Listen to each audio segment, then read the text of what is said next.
Olá a todos, meu nome é Antônio Brito e essa é uma série de vídeos aqui do Ciclo 26, onde a gente vai falar um pouquinho de cultura e inovação, alguns desafios desse processo de introdução de cultura, né, um pouco do desafio de como que é você implementar cultura e transformação digital, e com foco nesse início em pessoas, né? Então, o que que as pessoas precisam receber, o que que as pessoas precisam entender e enxergar para que esse processo de cultura e inovação ele ocorra da forma mais satisfatória. A primeira pergunta que eu vou fazer é: como você parte para um desafio sem entender o caminho que você vai percorrer? Então, para isso, já digo logo de cara, se vamos iniciar um processo de transformação cultural que vai nos permitir inovar, trabalhar com práticas inovadoras, trabalhar com práticas de agilidade, trabalhar com práticas de design, trabalhar com foco em produto, entender o que é geração de valor, fazer todas essas coisas bem legais que existem no processo de transformação digital, seja em relação a projetos, seja em relação a clientes, seja em relação a negócio, é preciso que a gente entenda a nossa estrada.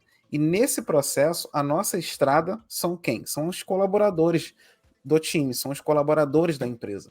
Então, para isso, a gente precisa, de fato, primeiro, criar uma estratégia de levantar esse diagnóstico e compreender o fit cultural de cada colaborador. Então, dentro dessa perspectiva, o que nós temos que fazer de início, quando a gente quer realizar um processo de mudança de cultura e inovação, é identificar suas crenças, seus valores, os seus costumes, como a empresa também tem, né, dentro da sua raiz, o seu costume, é igual na sua casa.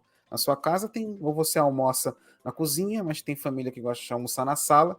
Então, isso são diferenças, né? Diferenças de cultura, manias diferentes. Então, é preciso identificar como todo colaborador atua dentro da corporação, né, da entidade ou da empresa, e é preciso que a gente entenda isso para criar um processo de cultura que se adapte, né, e que converse com esse fit cultural e aí faça a mudança de forma correta. Ponto importante, né, que a gente vai falar em relação ao fit cultural, né, é uma certa pressa, né, das corporações que não nasceram nessa atual indústria 4.0 de implementar essas mudanças de inovação.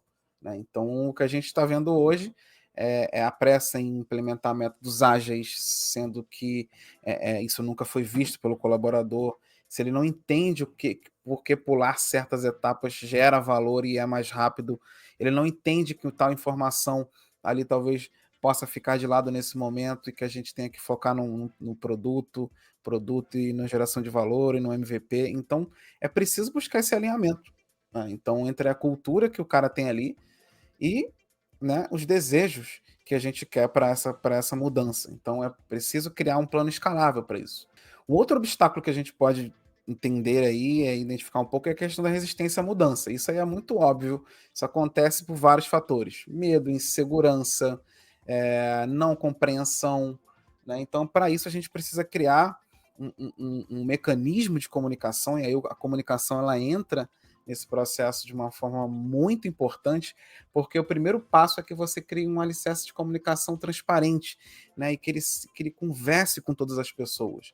Né? Então é muito normal, em alguns momentos, você ver um colaborador inseguro, apegado a uma cultura antiga nesse processo. E quando você cria um processo transparente de cultura e de comunicação e que todo mundo possa colocar os seus problemas, colocar as suas dificuldades, colocar os seus medos ali, e que você crie estratégias para que esses medos possam ser derrubados, né? Você consegue chegar até esse cara que se sente um pouco mais retraído.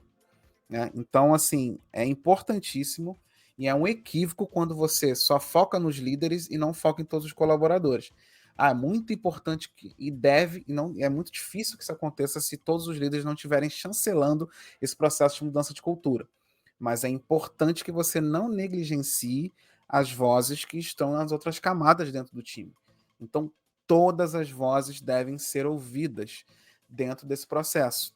Todas as opiniões, né, devem ser colocadas de uma forma clara e transparente para que todo mundo entenda o que é esse processo de mudança. Senão você vai gerar insatisfação, você vai gerar desconfiança e você vai gerar barreiras que vão ser muito mais difíceis de se quebrar ao longo desse processo. Então, crie alternativas nesse início para que todos expressem as suas opiniões, as suas preocupações, as suas ideias, né, para que todo mundo se sinta parte desse processo de mudança de cultura. Para eu me sentir ativo nesse processo de mudança, né? Então, a falta de comunicação clara é hoje um dos maiores problemas em relação a esse início de cultura, né? Então, para isso, todo colaborador deve entender o que que é esse processo de mudança e deve entender para que que isso serve. Ou seja, onde é que eu vou chegar com isso? Tá, vocês estão implementando isso aqui, mas isso vai gerar o que de mudança, né? Então, esse é o primeiro dica que eu dou em relação à cultura. Terão outros vídeos. Eu espero que vocês tenham gostado um pouquinho dessas dicas, tá? E até a próxima.